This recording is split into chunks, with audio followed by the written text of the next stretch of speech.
Assalamualaikum Bang Dula. Waalaikumsalam warahmatullahi wabarakatuh. Aduh, apa kabar Bang Dula? Sehat ya? Alhamdulillah Itu sehat. pertanyaan orang banyak sekarang karena banyak saudara-saudara kita ini ulama dan tetangga yang terkena COVID ini menyebabkan nikmat sehat ini harus disyukuri luar biasa, Bang Dula. Betul, betul, betul.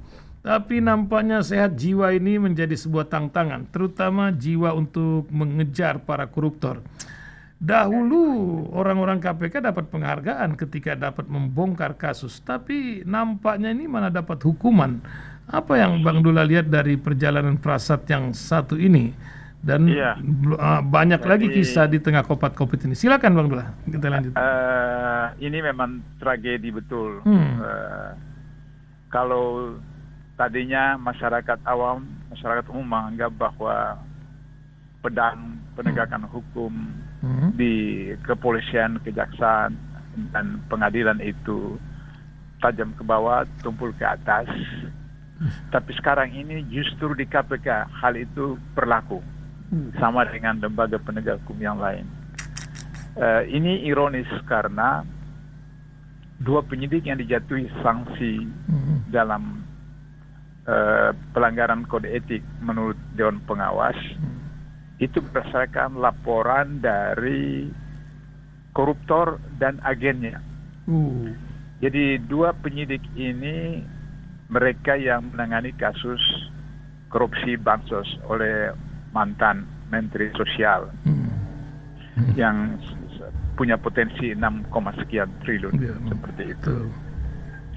Nah, Dewan Pengawas mendapat laporan dari operator dari Mensos, mantan Mensos, Ya, yang dia juga ada calon tersangka. ya, Ihsan Yang Yunus. dia laporkan kepada Dewan Pengawas adalah bahwa beliau ketika diperiksa oleh penyidik itu bentak-bentak dan seterusnya, sehingga dianggap itu melanggar kode etik karena melakukan tekanan psikis, bentak-bentak dan seterusnya. Sehingga kemudian Dewan Pengawas di dalam memeriksa dua penyidik ini tidak memperhatikan bagaimana background dari pelapor. Yang pelapor itu adalah calon tersangka yang merupakan operator dari Menteri Sosial yang mengkorupsi 6, sekian triliun itu. Saya mau sampaikan kepada para pendengar bahwa saya selama lebih 8 tahun di KPK. 2005 ketika kami menyusun SOP KPK, saya diamanahkan menjadi koordinator penyusunan SOP KPK.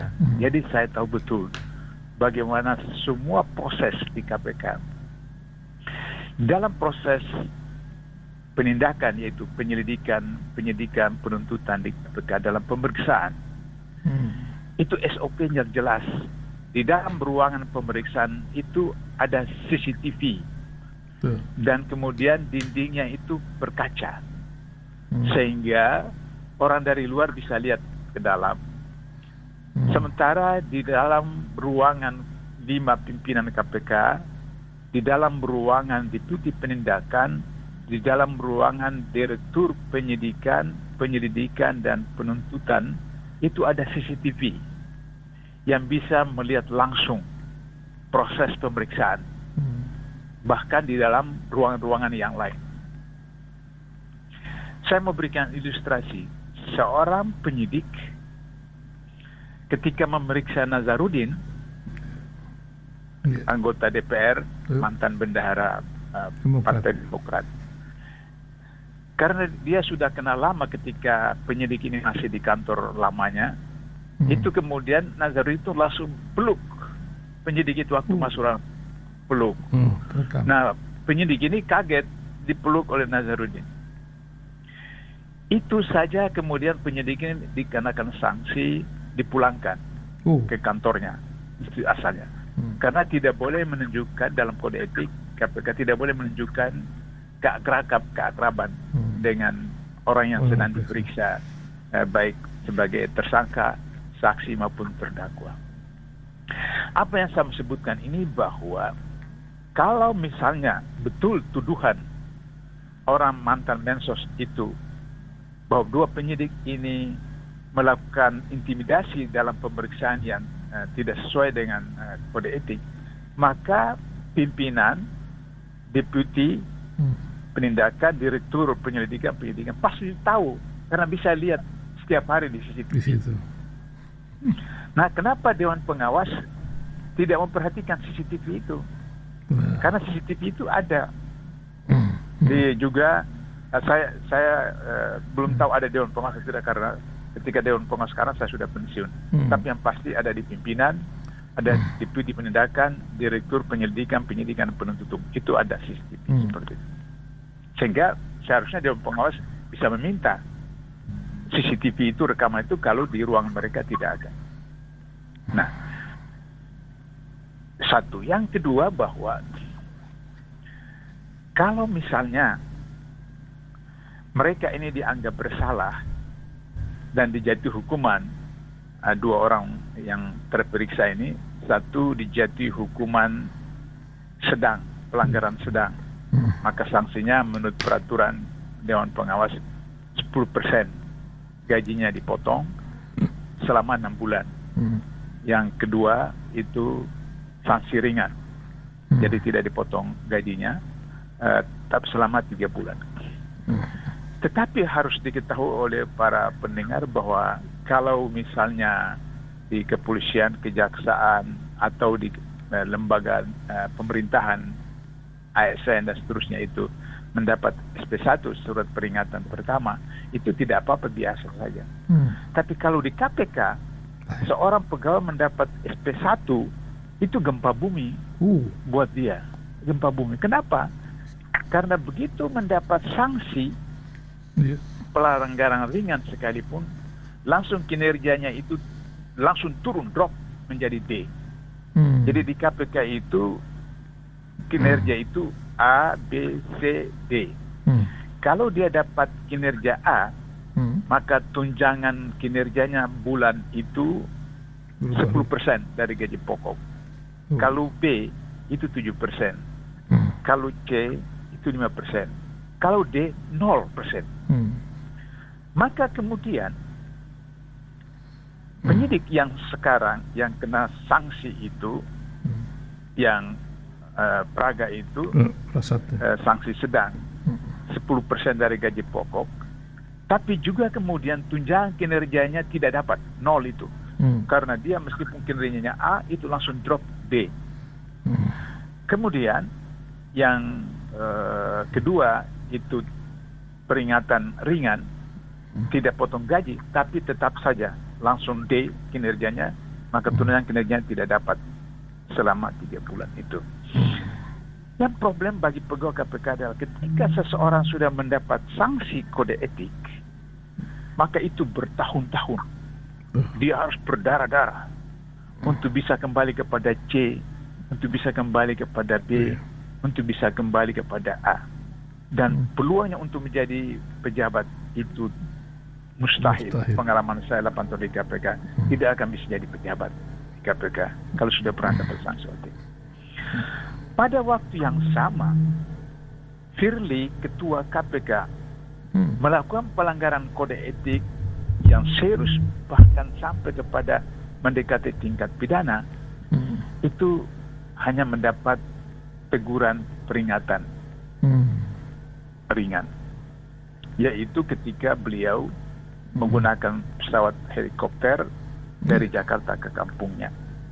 Dan itu hanya dijatuhkan sanksi peringatan ringan oleh Dewan Pengawas dengan alasan itu melanggar tata hidup sederhana. Kalau itu setuju saya.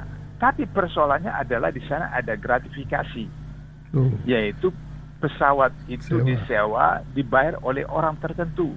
Nah, itu gratifikasi.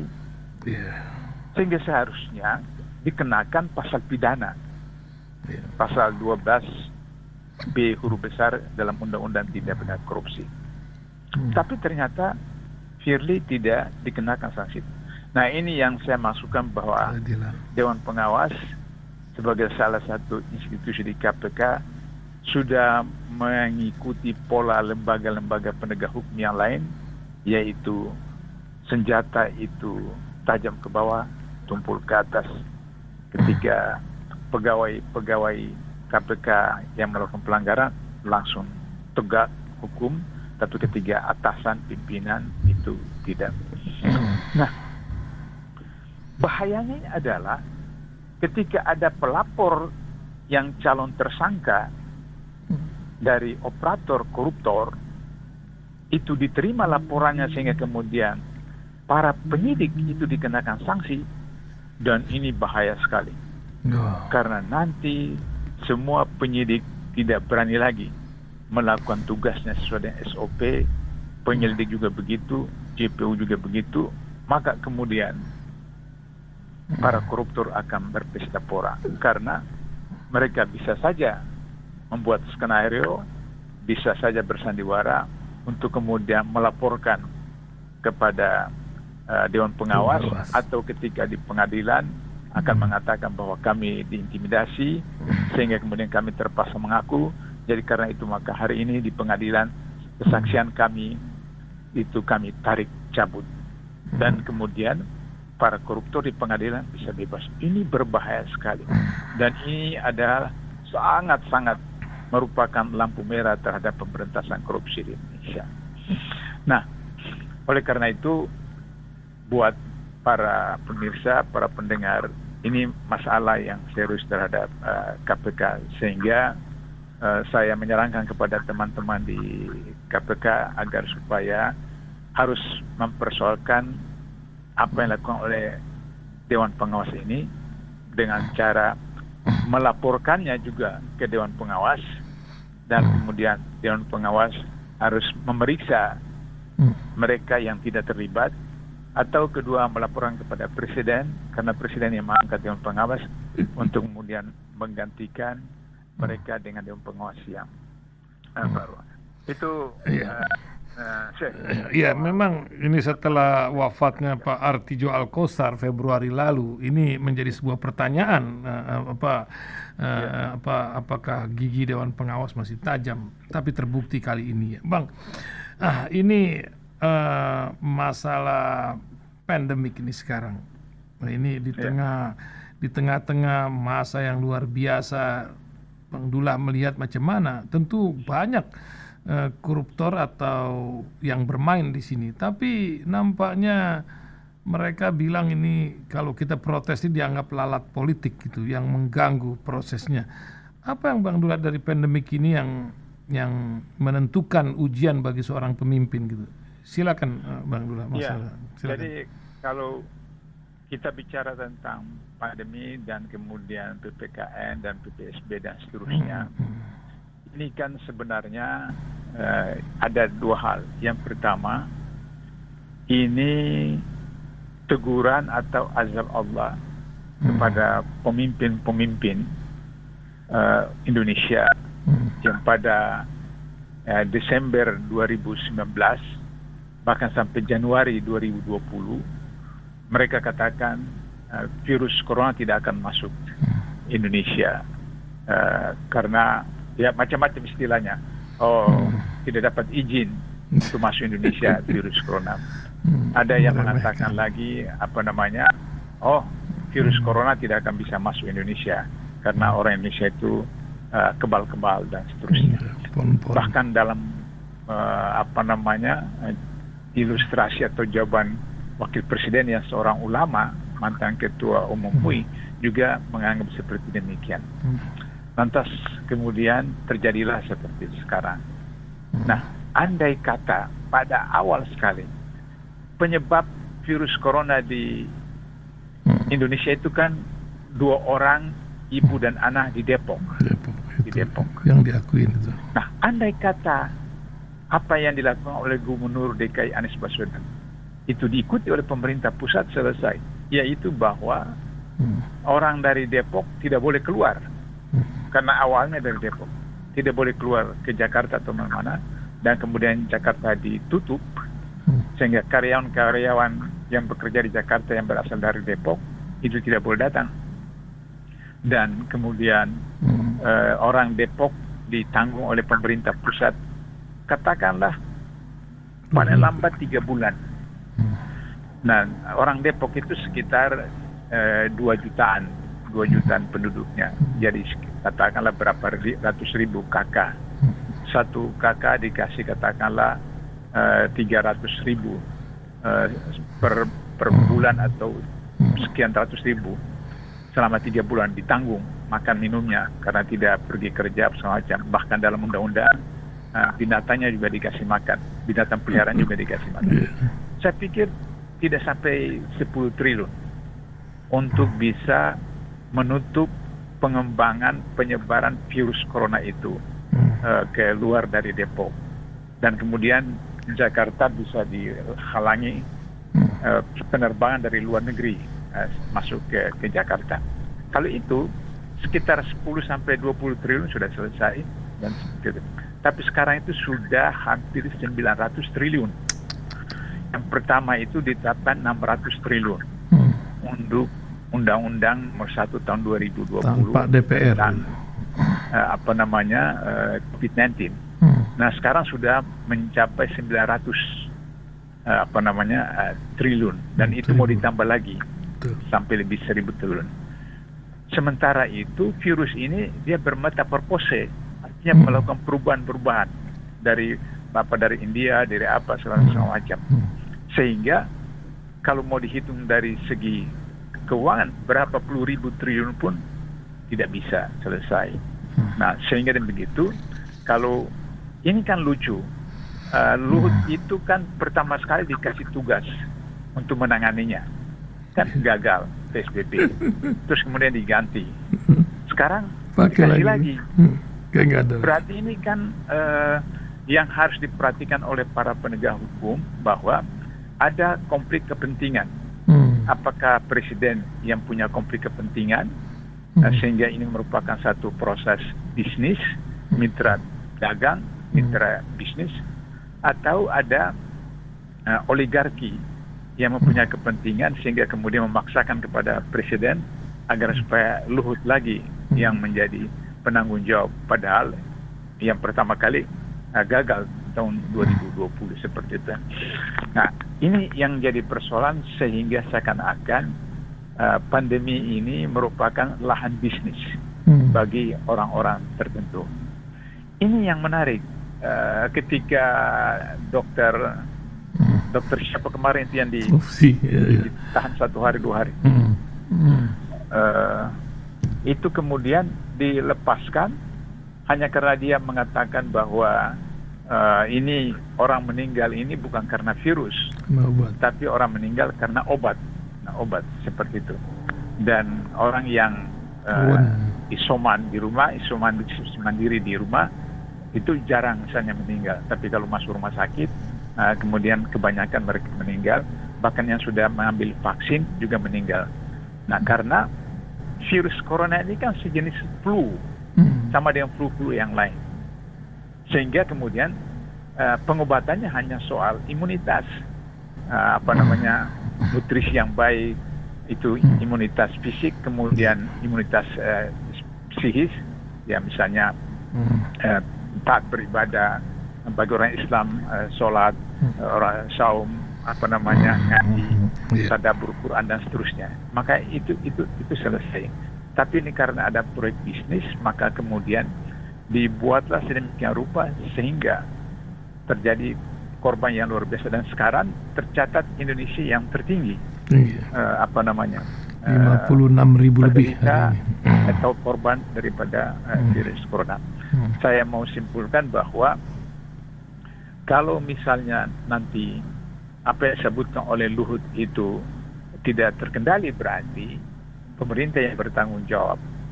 Sehingga demikian agar supaya kondisi ini bisa kembali pulih, maka tidak ada jalan lain.